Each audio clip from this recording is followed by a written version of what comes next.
Hello, everyone. Thank you so much for joining us today.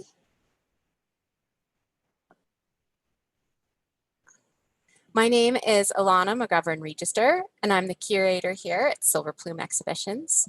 We're so excited to host Dr. Alexandra Lefort and Julius Csotonyi today on our Friday Spotlight webinar series.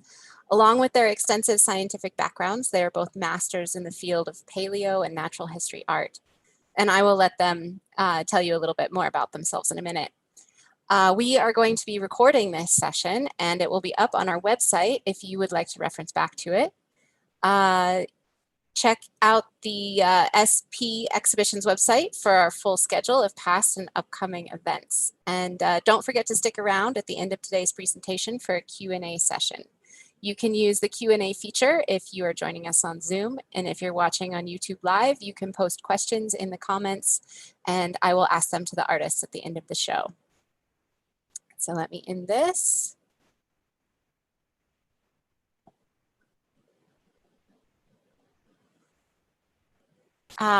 So have your pencils and paper ready, because Dr. Csotonyi will be teaching us how to draw our own dodos. But first, I'm so pleased to introduce Dr. Alexandra Lefort, who will give us a peek into how she and Dr. Csotonyi created a beautiful mural for the upcoming exhibition, Exploring Extinction, the Dodo. So thank you so much, Dr. Lefort. We are so excited to have you here today. Thank you, Alana. So I'm Alexandra Lefort. I have a background in space science, but I'm now working full-time as a scientific illustrator. So is the screen sharing no working? Yeah, we'll just go down here.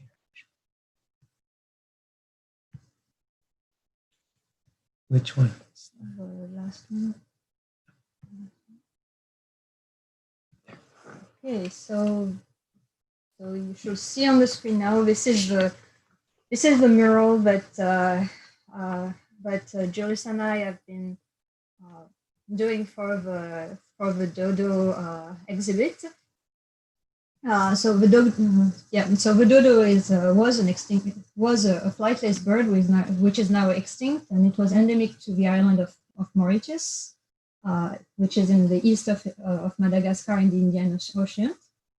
It was first discovered in 1598, and it became extinct in less than 100 years. So it's one of the main symbol of extinction caused by humans. So what I'll show you the first draft.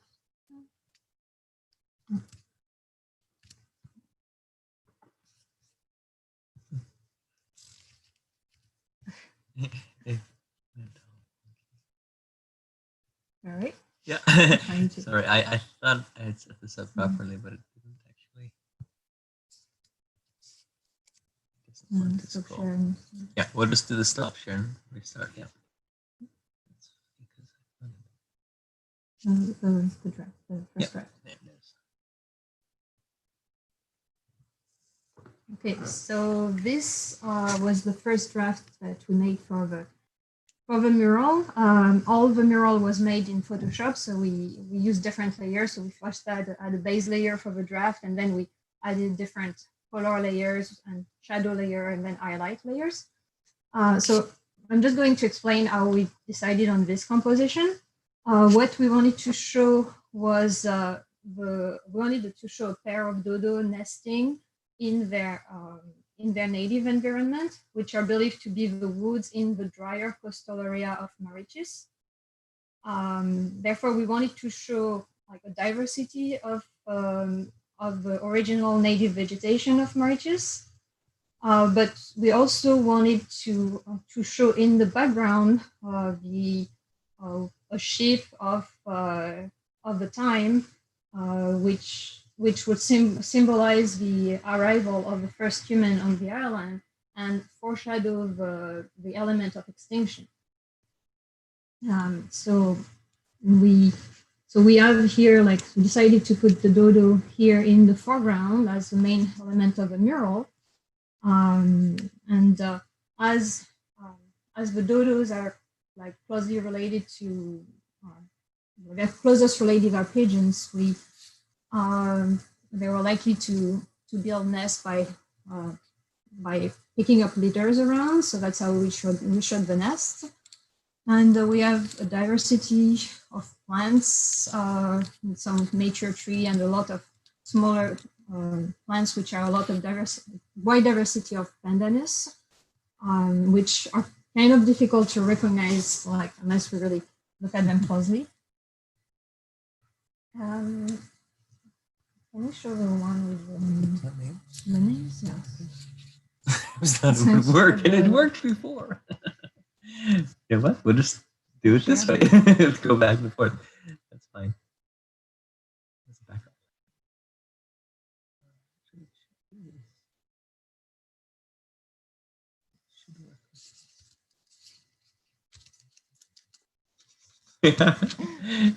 Sorry.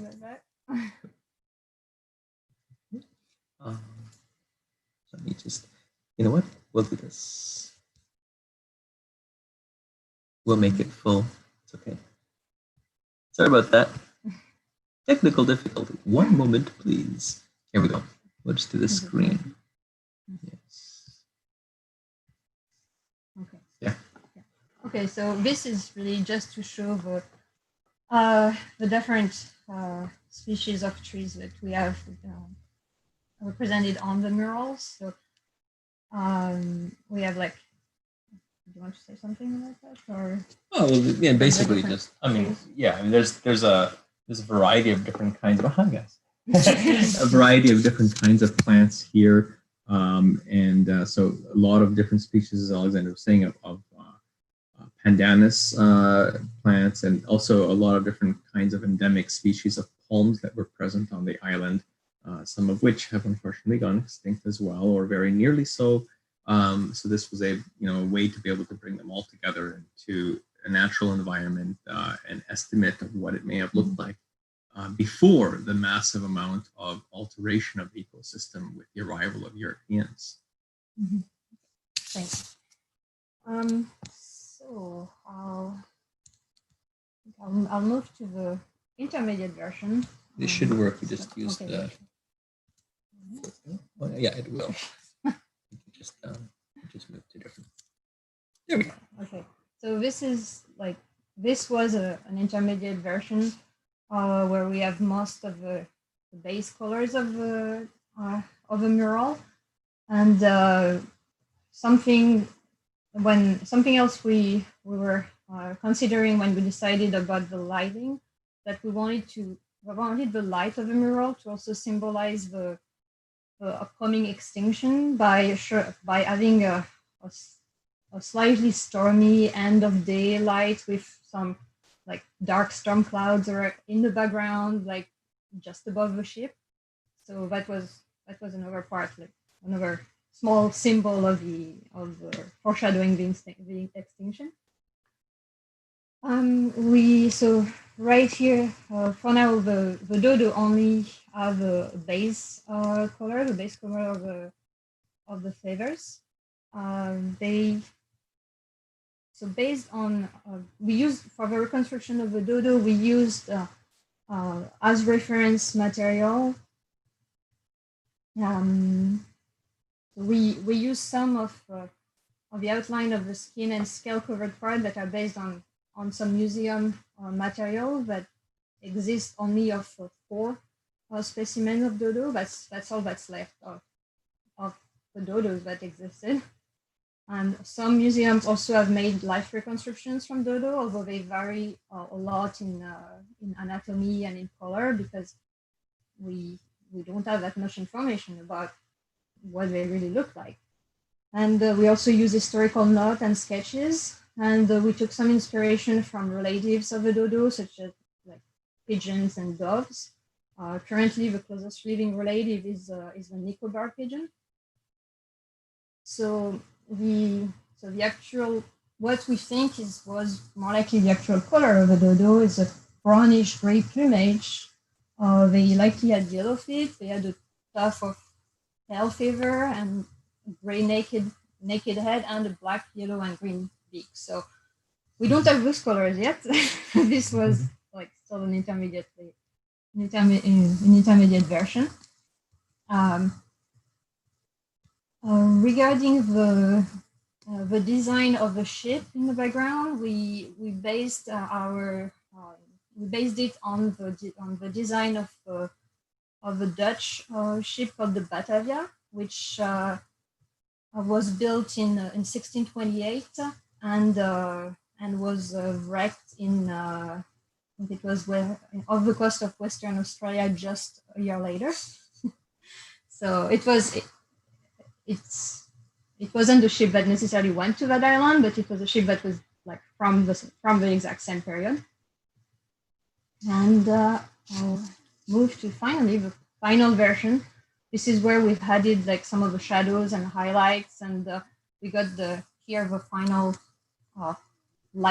likely the most accurate coloring of the Dodo.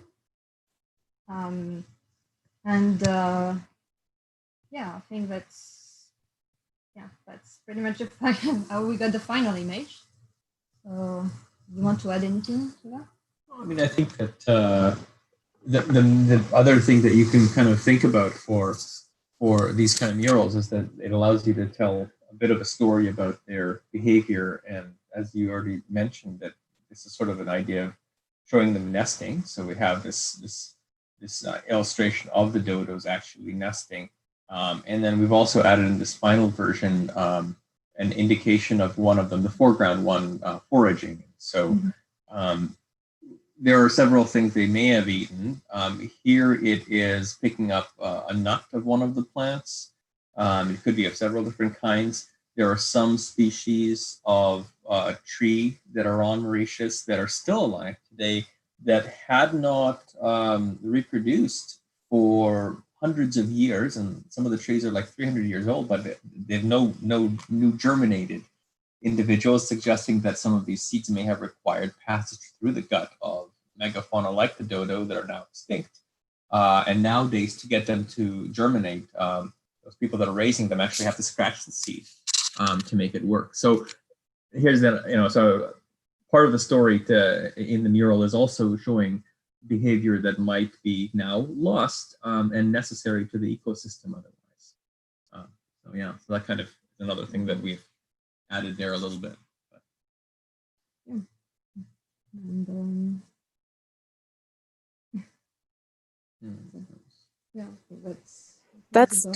that's awesome. Thank you guys so much. And it's really a beautiful mural. I can't wait to see it full size on the wall in all of its glory. It'll be really beautiful at I think 8 feet tall. We're going with 7 or 8 feet tall. So this is going to be very beautiful. And I find it so interesting that you guys work together on this mural. Do you want to speak a little bit about being joint artists working on one piece together? It's kind of a unique artistic ability to work with someone on the same painting. Yeah, it's a lot of back and forth, and there's a lot of feedback. So I did most of the rough draft, and then Julius commented on it. We changed a few things, and same for the rest of the mural. I did some kind of made the general color choice, and then like Julius did give me some feedback. We made some changes, and so yeah, it's a lot of back and forth, and a lot of dialogue. Yeah, and in this case, this is one of those situations where actually the vast majority of the work was done by Alexandra, and I had added some touch-ups here and there, but mostly what you're looking at is her work. So it's a collaboration, but as each collaboration is different, we work on different proportion on different pieces. So in some cases in the past, I've done more of the work. Other cases, she's done more of it. This is an example of one of the latter. But it's always fun to work on something where and she sets up the composition on this one as well. And I really like the way that she had chosen to do it with all of the different elements of foreshadowing and showing the behavior of the animals and the overall aesthetic aspects of the composition. So I was really happy to be able to, pitch in a little bit on it. That's great. Thank you guys so much for presenting this. And yeah, I'm really excited to learn how to draw a dodo from the masters of drawing dodos. So whenever you're ready, Julius, I don't know what kind of setup you need, but I'll tell all of our viewers to go ahead and grab their own pencils, and Julius will explain the whole process of what we're going to be doing here. Cool. Well, thank you, Alana. Sorry, Alana. I keep mispronouncing people's names. Yeah, so, well, let's do that. I'm just going to stop this screen share, and I'm going to launch us into my application here. And so I guess what I can do, let's see if this works. So, yeah, let me know if this works for you. If you can you all see this, or can you see this okay? You should see it's pretty much the whole screen of, I've set it up to be an 8.5 by 11 inch page, basically. So it matches a lot of the letter size paper that people might be using to do this at home. And I just thought it might be more interesting than a white sheet to make it kind of like a ancient parchment kind of a view. Since we're on the dodo theme, and we're in the 17th century here, right? End of the 16th century when they're discovered, maybe we can make this a little bit more fun and sort of like a bit of a period kind of a piece. So anyway, this is about letter size paper. What we're going to do is, the way I like to do this is set up a series of guide shapes first that we sketch. And those ones, it's best to do it with either light lines or lighter color, or start with pencil so that they can be erased out afterwards. And then afterward, we're going to add the fine details to it. And in that situation, you'll want to make heavier lines, or darker, or use pen, and then you can erase out the pencil afterward, the guidelines, and that way you can see just the final drawing. So what I'm going to do is I'm going to use two colors for let me just make sure that I'm on the right layers here. The way I'm going to do it is set up the guide shapes with a red color, so it's going to look like that. And then once we get to the final details, I'll shift to black. And so that's what we're going to do here. Okay, so I guess without further ado, let's begin the actual drawing. So I'm going to set up these shapes on a particular part of the page and establish the proportions in such a way that the animal fits best on it. So what I'd like you to pay attention to is how big I make the various, especially the first shapes, so that you don't run out of paper on the edges. And so that's what we're going to do first. We're going to start with the biggest part of it, which is the body. So this animal it's an absolutely amazing animal. It is an absolute tragedy that we lost it, because it's a whole subfamily of birds. And it's kind of like when we lost the beiji, the river dolphin in China. It was an entire family of cetaceans. There are only 4 specimens left, as Alexandra was saying, and which is crazy because there are more specimens of many dinosaurs from millions of years ago of a species than this one that was alive only hundreds of years ago. So yeah, it's kind of weird not to have really good material to work with, considering how recent it was, but we try our best. So keep in mind, this is going to be a little bit speculative anyway.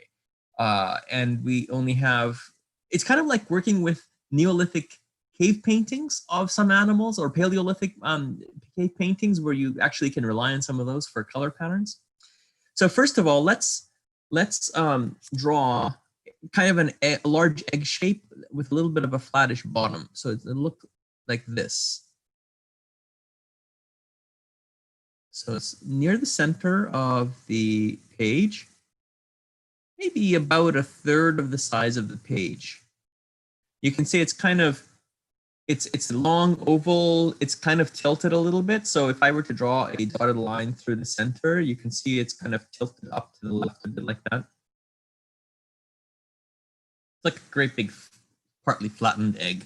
It's like a soft shelled egg like that. great big Antarctolithos egg that was discovered just recently, but less folded.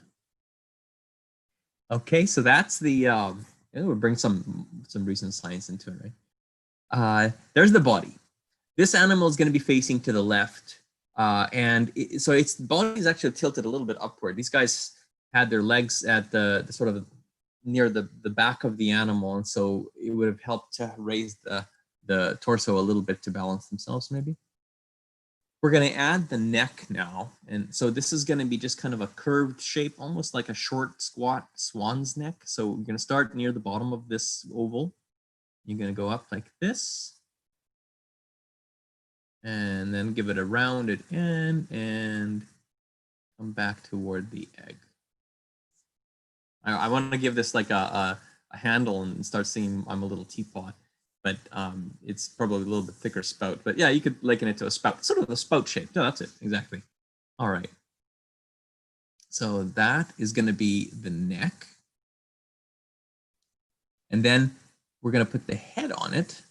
These, again, are just guide shapes, so don't worry if it's rough or if you have to do a lot of sketching and stuff. Doesn't matter. We're going to solve that with the final details afterwards. For the head, we're going to make it, it's kind of looks a little bit like a shoe bill almost. If you start from the top of the neck here, come out like that, and it widens a little bit out toward the end of the beak, and we'll come back in toward the head and end just inside the neck.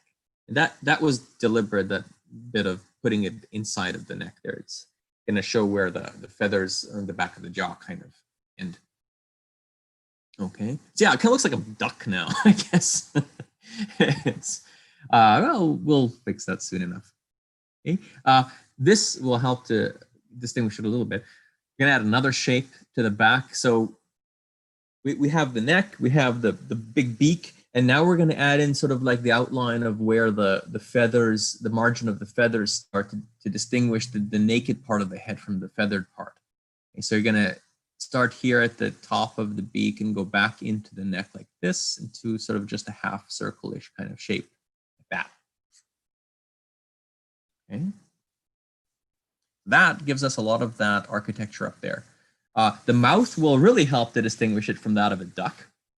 So the margin of the mouth between the two jaws of the beak will look like this. So there's a bit of a bulge downward at the front, and it kind of comes back up, goes backward, and then it kind of points a little bit downward in the back like that.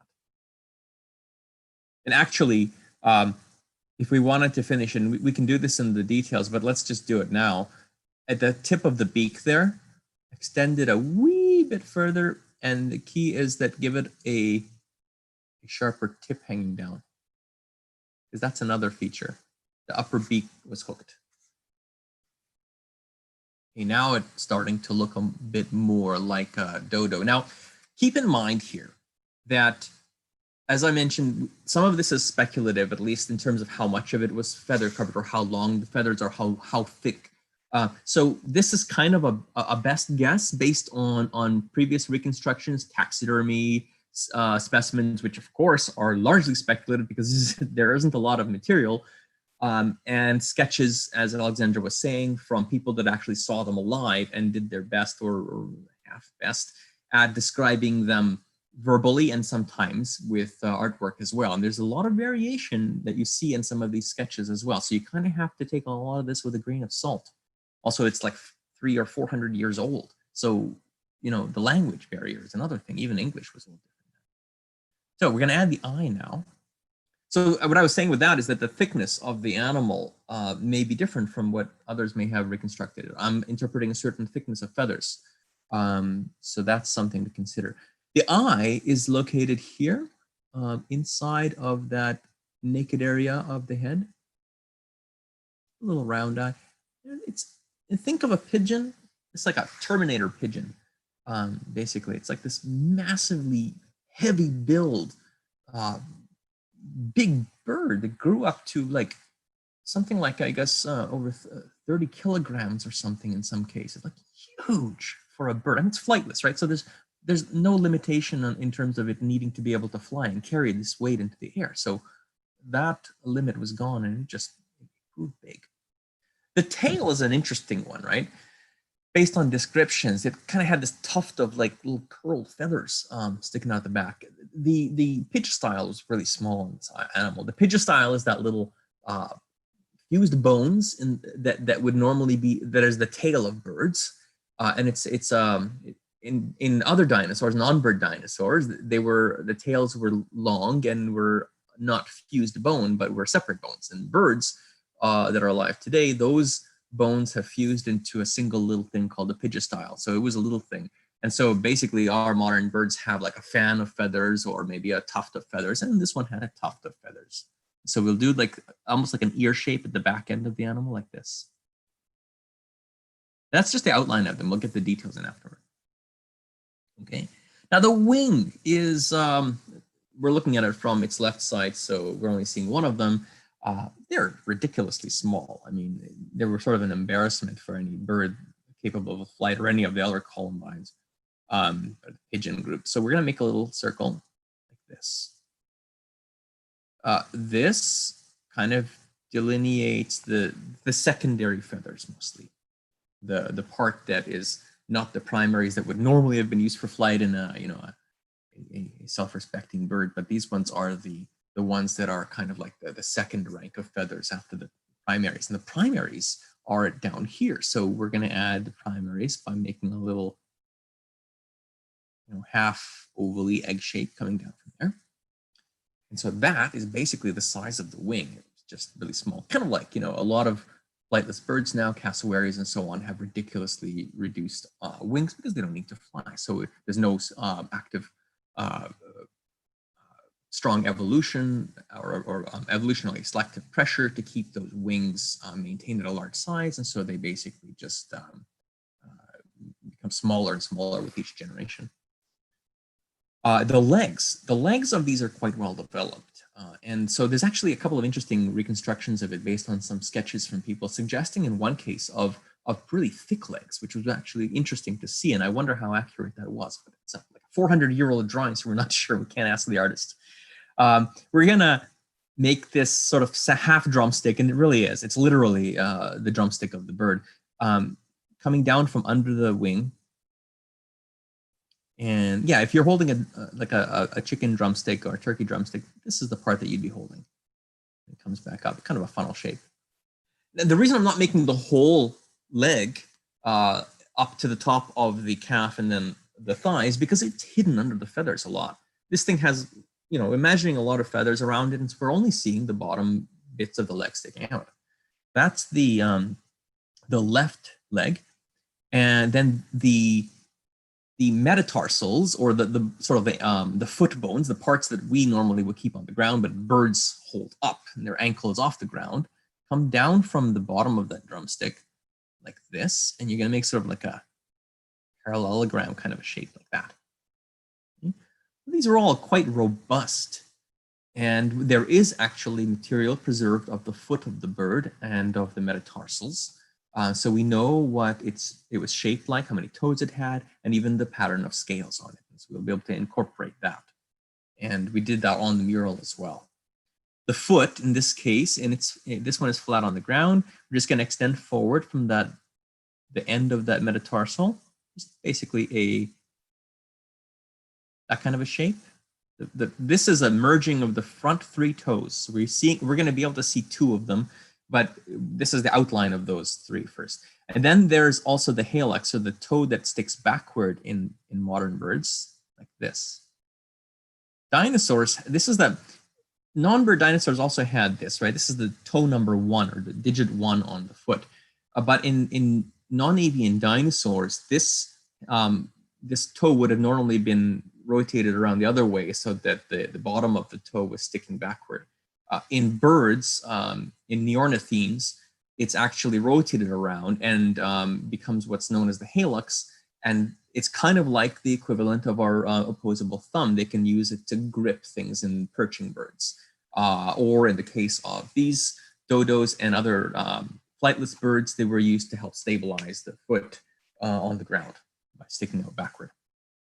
Okay. So now we're going to put the a hint of the I guess that would be toe number 3 or digit number 3 on that front 3 toes, and it'll come out the base of the foot like this, and just go that far, just so that we're defining where the toes are that are visible. Toe number 2, so in other words, the one next to the hallux, is on the other side of that foot, and you can't see it because it's hidden by the middle one, by toe number 3. Now we're going to go to the other leg. This is the right leg of the animal, and it's mostly behind the animal, so we won't see much of it, not even as much as we showed of the drumstick we drew on the first one, but it's going to come out like this little tip of the drumstick. This bird is stepping, it's walking, so the front foot is on the ground, fully flat. This hind foot is in its sort of power stroke, pushing the animal forward, so it's pushing backward, hence the rotation. We're going to add those metatarsals, or kind of like the foot bones. And it's basically similar to the ones we did for the left foot, but different angle. And you can actually give it a little bit of an indentation at the front like that. Okay, so the same size as the other one too, but its position is different because, as I mentioned, it's on sort of the backstroke to push the animal forward in its awkward little walk.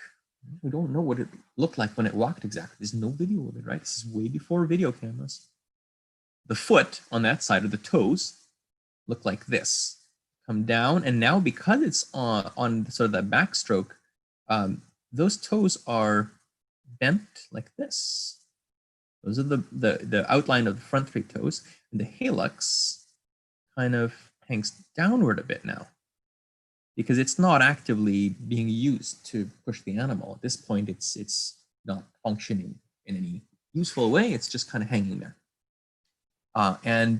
Actually, you can also add the outline of toe number 2. I have to think about this, which way they are.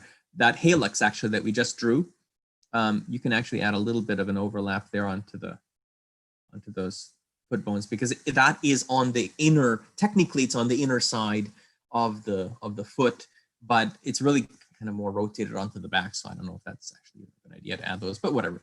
We're going to add the outline of that toe number 2 like this. So I mean, most of the weight is now borne on toe number 3, which is that big long one, and that's what's going to be the last thing to push it off before that foot raises off the ground.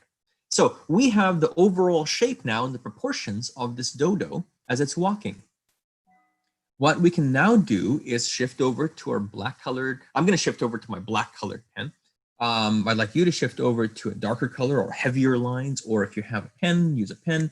And then we're just going to add the details in now that we have drawn these shapes that'll guide us along and making our job much, much easier at this point, not having to worry about erasing out all the lines repeatedly, because we basically set up our sort of our grid work.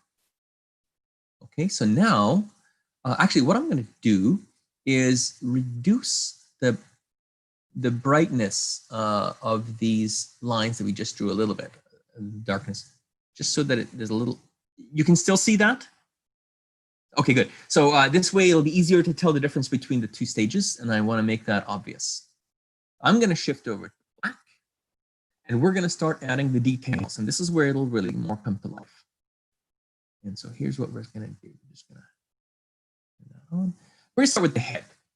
Well, we're specifically the beak. We already put that hook in the beak, and I'm just going to outline it where we can follow along the same line that we drew for that part. There's that hook. And then this, one thing we're going to do differently here is that there's that really keratin-rich tip of the beak. And we're going to outline that, which we didn't before. So before we go to the back of the beak, we're going to draw this line here, which is sort of slants backward, like that. And that is a thickened area of the beak at the tip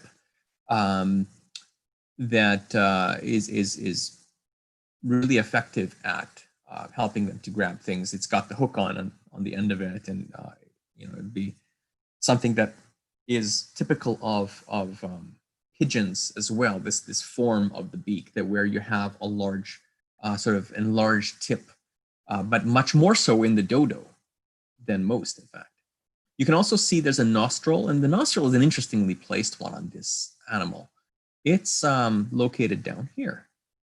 It's kind of a little bit of a slanted little line or dot.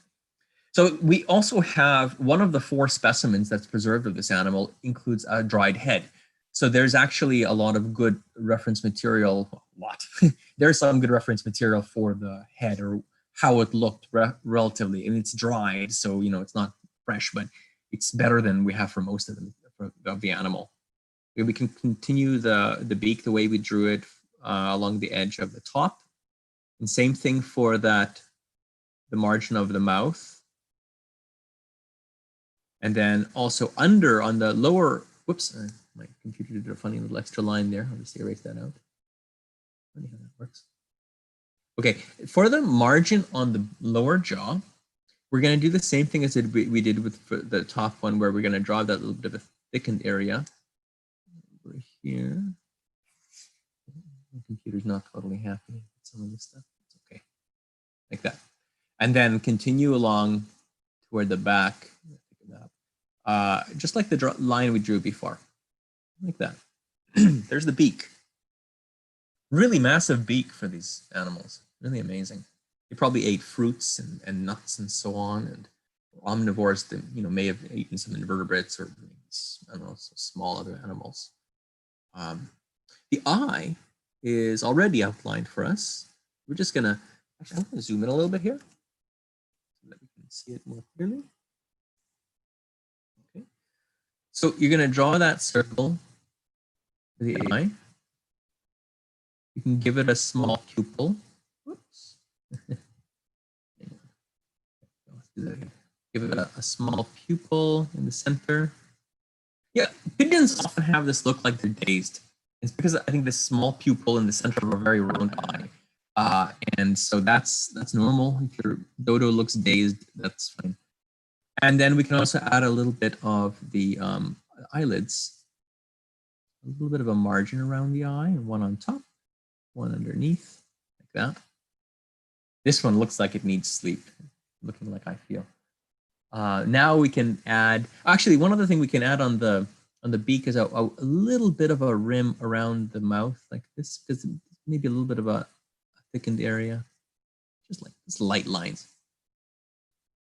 For the rest of the head, here's where we can start to have fun with feathers, okay? So this margin that we drew for the guide shape was a general sort of an overall outline. But one of the neat things about the dodo is that if we were to look at the skull, there's quite an impressive forehead on this guy. It comes up very sharply at first. So that the feathers that began here maybe kind of you can start to draw in the outline using, it really depends on how you want to set up these feathers, because we don't have really well preserved stuff. We can pretend that it is either, if you want to give it a smooth look or sort of a bushy look. Now, as you know, birds can puff up their feathers under certain circumstances. So either one's defensible. You could have a dodo that is, displaying or doing kind of like an aggressive stance of, back off, this is my territory, if they were territorial, or like it's facing a predator. Not that there were really big predators on the island, but if it was trying to do a threat display, kind of puff up its feathers. So maybe that. But you can also make them more smooth. So there's that option there. And the nice thing about this, nice and horrible, is that it's extinct. So we kind of have a little bit of leeway because we don't have many good eyewitness accounts. But you can finish up the feathers on the neck just using the line that we drew for the guideline. And then underneath the throat as well. I would expect these to be relatively smooth mostly. Not a lot of puffing. I would think maybe on top of the head there might have been a little bit more of kind of a feathers kind of sticking up here and there perhaps. Is it a show? Now the crowned pigeons are actually related to it as well. And crowned pigeons, as you might know, have these really beautiful kind of like a mohawk feathers almost on top. So there's a precedent for some of these animals having an interesting set of display feathers. At the bottom of the jaw here, a lot of these birds have a bit of a line of feathers, a bit of a ridge down here like that. And then now to delineate the naked part of the head from the part which is covered by feathers, we're going to do this. You can make these lines a little bit jagged to kind of show that it's individual feathers, but not too rough. And we're close to following that line that we drew before, but we're noticing we're moving a little bit away from it. And then we kind of move in toward the mouth here. This is all kind of following the pattern that we're seeing on that preserved, desiccated, dried head that exists in collections. Sort of like this. Now you can also add, little lines throughout this feathered area if you want to add some texture to it to show that this is feathered and to distinguish it from the naked head, from the naked skin on the face of the animal. And then you can kind of do this however you feel. There's a little bit of you can add a little bit of a crease here at the back of the neck. Extra few feather lines. And then now we're going to go to the body. I'm going to zoom out a bit. So for the body, similar thing. Here we can add maybe some longer feathers because chances are they have longer feathers on the body. Now, the preserved head, interestingly enough, adding the feathers along the back here, I'll just talk about the head a while as well. The preserved head indicates that on the head and the neck, they probably had not downy feathers, but pennaceous feathers, which is kind of interesting actually. And so they had pretty well developed feathers, but they didn't have flight feathers in any case on their body, on the wings. We're going to get to those shortly. I'm adding the belly here. We're not going to go cross through the leg because that leg is on our side of the body. And then we'll just continue here along the lower part underneath the hips and then back under the tail there. Right now, okay, these feathers look a little bit like a kiwi, but that's because we're kind of strapped for time. If we were to paint this carefully, we would make these, and here we can add a few sort of details of some pennaceous feathers. Oh, and we've got a little friend here. Tycho has joined us, so for those who might be able to see in the view of my screen there, that's our little buddy here, my little helper. And I'm just adding a few of these feather outlines on the main part of the body. You can do more of that however you please, because again, there's some speculation here. Okay, so that was the main body outline. Now we're going to move to the little leg, that one that's in front of the animal, the one that is on our side. And again, we can add some feathery outline to it, only for the upper part, that drumstick part, okay? Because the foot is going to be, it's naked and scaly. I'm going to add a few more feathers to highlight some of the topography of the animal, the overall curvature of some of it. Because although the leg would have been mostly hidden under the feathers, there may be some of that, the bulge of the leg visible at the back of the thigh maybe. And you can show this by making a few more lines there to make it look like there's a little bit of shadow, indicate a bit of a bulge of the leg. And you can also add a little bit of lines underneath the leg, again, to show there's a little bit of shadow underneath cast by the leg itself and the body. Hatching like this, to use a pun when we're talking about birds, hatching, but hatching in the artistic sense of creating tone using lines like this, parallel lines, is useful, especially in a feathered animal, to help us sort of convey form and curvature and roundness of the body, especially because it basically is a way to show like shade. So that's kind of helpful. We're going to add the other leg. Sorry, we're going to finish up first the leg we're on. And so the feathers end here at this ankle joint area. Then we're going to go down from there along the line that we drew of the foot. Now there's a bit of a bulge here where the toes begin. And it's mostly, the bulge is biggest at the center, sort of third toe, that longest one. Continue along on top, and then we're going to add a claw at the end. This. And then there are pads under it that aren't really visible because it's flat on the ground and it's bearing the animal's weight mostly. Then we're going to add the other toe that's visible on our side, digit number 4 and toe number 4. And then again, you can make it a flat bottom because again, all of the animal's weight is on it. You don't see much texture or bumps on the bottom of the foot. The halux, which is that toe pointing backward, and then a claw at the end of that.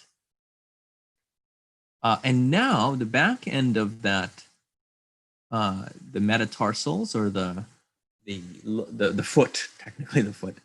And now we can actually add the scale patterns a little bit.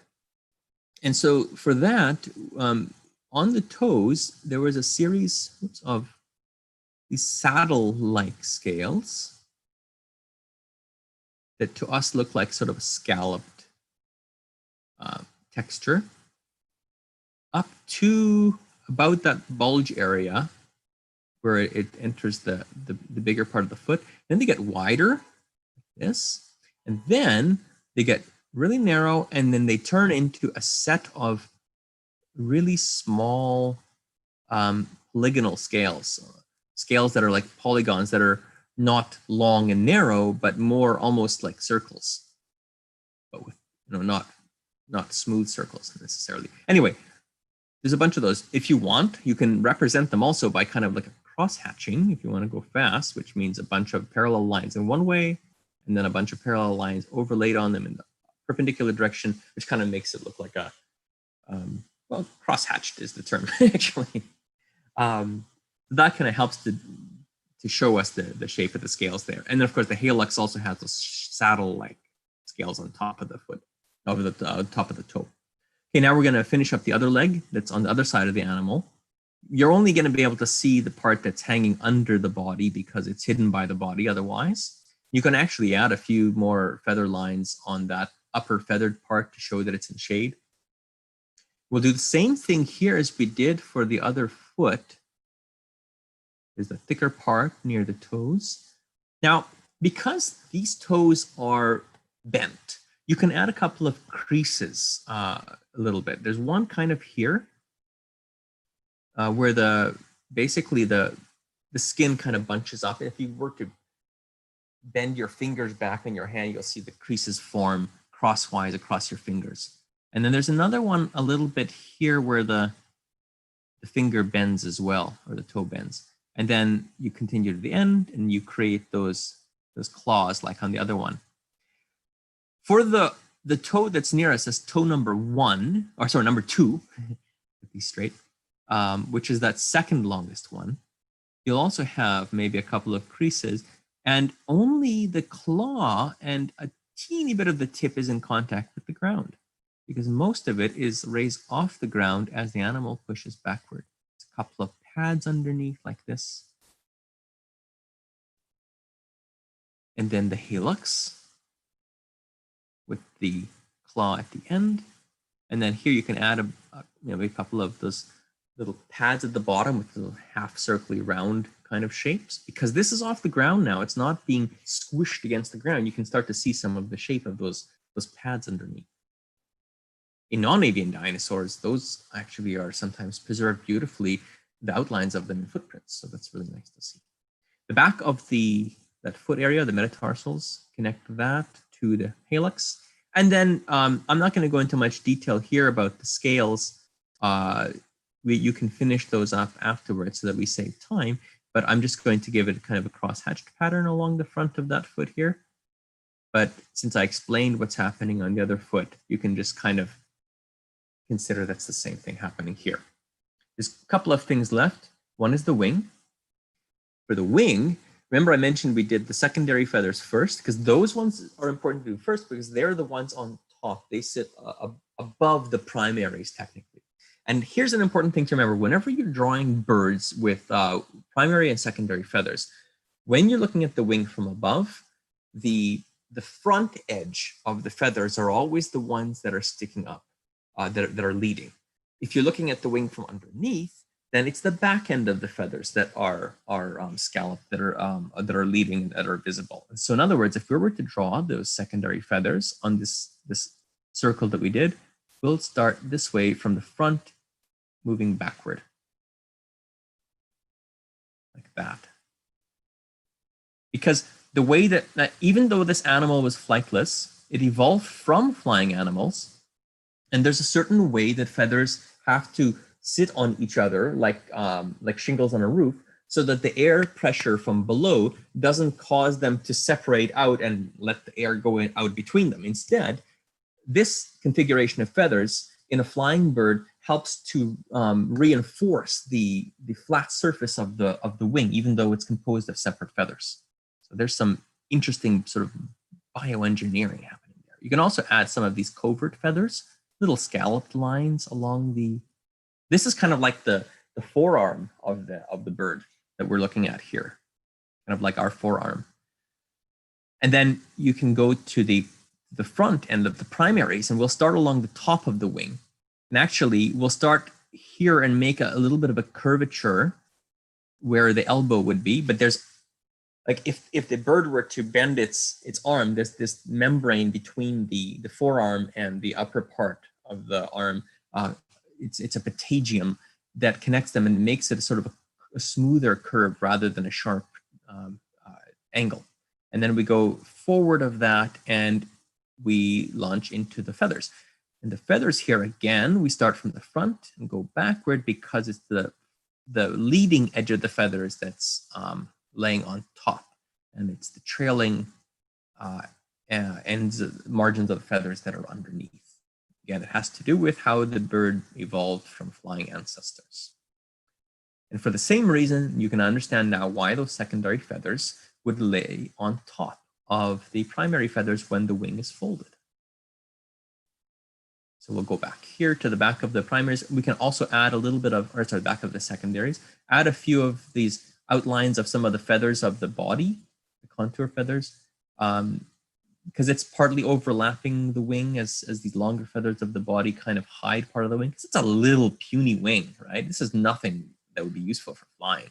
It gets lost in some of the feathers a little bit of the body. Just barely sticks out. In fact, some people that saw it alive described it as even just a few feathers visible sticking out of the body. Not much else. Okay, so that's the wing. Yeah, sorry, it's a snicker, but it's sort of deliberate. It's a beautiful animal. It really would have been. I would love to have seen it alive. I make fun of it as a flying bird, but it's just amazing. The flightless birds are spectacular. They're fascinating. The tail now is neat. So we had this little ear-shaped outline, but we're going to put individual feathers in there. And this, again, is speculative, but we're going to add a series of curly little things. And you can actually get quite creative here in how you want them to curl. I'm adding a little bit of there's the rachis, and then there's these are penule. My terminology is bad here. Pennules and pennae. And then, so there's several of these little curly feathers sticking out, maybe overlapping on each other. You can put in various numbers of them. You can get creative here. Like that. Basically, it's just a really fancy little tuft of feathers. Like that. Okay, so that's it. Now I'm going to zoom out. And you can also add ground under it, okay? Just sitting on something. So I just add on. Wow, this is a really boring looking ground here, but you can be creative with this as well. You can add plants, various kinds of leafy plants, young palm tree seedlings, for example, things like that. Whatever, there's some interesting plants that existed on Mauritius prior to the arrival of European people, and it was a lot more interesting and more biologically diverse in those days. But anyway, that just kind of gives us a little bit of a background. You can play with that afterward. And the nice thing about this kind of a drawing is that you can use it as a coloring sheet. You can do it again if you want, and then create them and color them in. And this is where Alexandra was describing the color patterns that we have for this animal. It's also kind of speculative. And from what we know, we're only using information from people who have seen it alive prior to it, because there's not any really good material with color preserved, as far as I know. So I'm going to take our guidelines and actually reduce them to almost invisibility, so you can see only the the final details that we drew. And ta-da, there it is. And that's the dodo. So now you've got a nice dodo. And Alana, can we have a chance to see your dodo at some point here? I'm just gonna Yeah. there we go. Maybe what I'll do is I'll stop the screen share for now. We can see that at a larger size. Yeah. So I don't know if you can. Oh, look at that. Oh, it's excellent. Great. Look at that. The proportions are excellent. Thank you. Well, I'm following a master. Oh, well. No, but that was, wait. And then here's my tech supports, Dodo. Excellent. Great job, Nick. Right on. So, nice. Yeah. And you've got a much more interesting ground there than I had. Yeah, and we happen to have our Dodo friend behind us. I see that. And so, yeah, we have our model that we can work from. It's kind of fun. And yeah, I was going to ask you, do you often work from models, or do you have, how do you do your research? What's your process? Yeah, it's a good question, actually. So this drawing that I set up, I'll put it back up actually here so that, oops, what I meant is I'm going to share that screen. Just so we can see a little bit there. Yeah, the way that I do this, and the way that I set up this particular drawing as well, is I looked up photographs of skeletons of the animal, like the one you got there, your buddy overlooking you from above. And I got the proportions of the bones and then posed them in a way that I wanted it to be on the drawing. That's pretty easy to do because we know how they fit together. And then I overlaid the flesh on it based on what we know about the musculature of birds and especially of flightless birds, and that they're a little bit, they're a little bit bulkier or a lot bulkier in many cases than flying birds, because they don't have to be limited by flight mechanics. And so on top of that, then there's a feather layer. And so that makes it a lot bushier looking once I add that. And of course, there it really depends on how bushy we interpret it to be. Is it really actually very round and plump, or is it more sleek? And there's a lot of variation in more ground-dwelling birds in that matter as well. You look at ostriches and they're quite puffy compared to some other ones, like, for example, cassowaries are less puffy perhaps. Their feathers kind of hang down a little bit more. And the dodo, I think there's a bit of speculation about that, if I'm not mistaken. So I'm not positive about how bushy its feathers would be, but this kind of is the process of how I do it. I start with a skeleton usually, and then work up from there. And sometimes, depending on, sometimes depending on the animal that we're reconstructing, we can use our other types of visual reference as well. So for example, in the case of dogs, like we did a how to draw a session for wolves recently, this little guy can help us as well with his various anatomical features. So it's kind of a multi-step process, and that's basically how we do it. Awesome. Well, I want to open it up to anyone watching us live. If you have any questions, go ahead and put them in the Zoom chat or Zoom question and answer section, or you can make a comment on the YouTube live comments section. And so, yeah, you can ask a couple questions of Julius or Alexandra if you have any. And then I had one because both of you guys do illustrations of living animals as well as paleo animals. And so I was just wondering, do you, and both of you can answer, but do you have a preference for having the creativity or unknowing of working on the paleo ones versus having the strict parameters of knowing exactly what your modern subjects would look like? Is there one side of your artistic side that kind of gets to shine on either side of those types of subjects? Well, for me, it's a bit of both, I guess. I like to have the constraints of knowing what an animal looks like because it gives me a chance to make it more realistic. If there's a living animal, then I can see photographs of how light plays on the fur or feathers and make it much more realistic looking. I enjoy that feeling. But I also love a chance of being able to try to come up with color patterns based on a combination of sort of artistic creativity and ecological constraint based on what we know about living animals that live in similar environments, or what we know sometimes about the tones or even colors of some of the prehistoric ones. And that's fun too. Yeah, I think it's similar for me. I mean, it's generally easier with living animals because there's more reference available, and there's the animals themselves that can go and study and look, and so it's easier. But yeah, it's fun to be able to just like try to guess or extrapolate from the discoveries what extinct animals would have looked like. So yeah, there's a bit of both.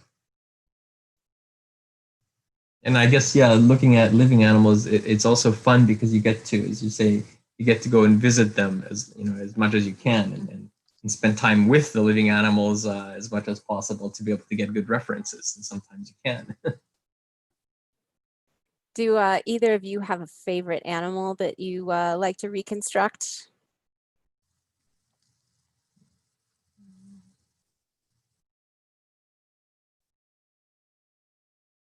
Oh, I guess I've done a few snow leopards, so I guess I think that's one of my favorites.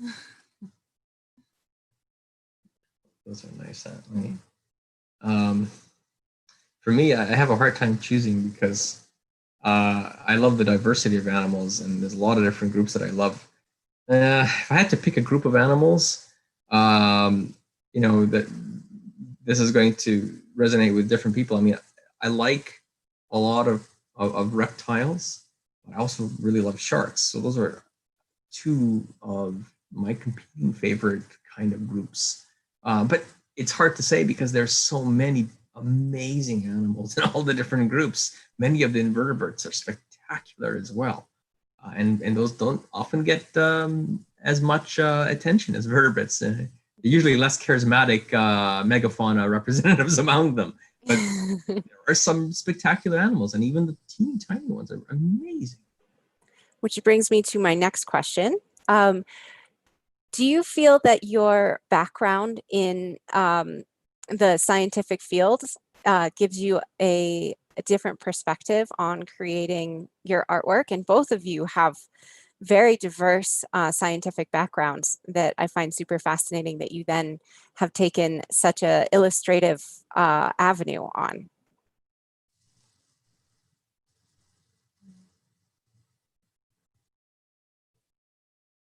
Yeah, I mean it depends what type of illustrations, but I think for anything that's like anything that's scientific illustration, obviously, or paleo reconstruction, it helps to be able to read the scientific literature and yeah, know where to go to get the like the solid references and the best like current knowledge. So that's certainly something that really helps. Yeah, absolutely. In a general sense, regardless of what field you're in, it really does make a difference. And also, I mean, because my background, most recent background is in microbiology, and so I haven't done a lot with that specifically, though I have some ideas for the future. But before that, my ecological background does come in quite handy in a more specific sense as well, because as we were talking about, for example, with animals' colors, for example, prehistoric species for which we don't know the color with any confidence, it does help to be able to reach into that background and you know, recall how behavior and an organism's environment and their social interactions can mold the evolution of color based communication between animals, or the way in which they use color to hide from predators or prey. These kinds of things are actually very helpful in endeavoring to make as realistic reconstructions as possible.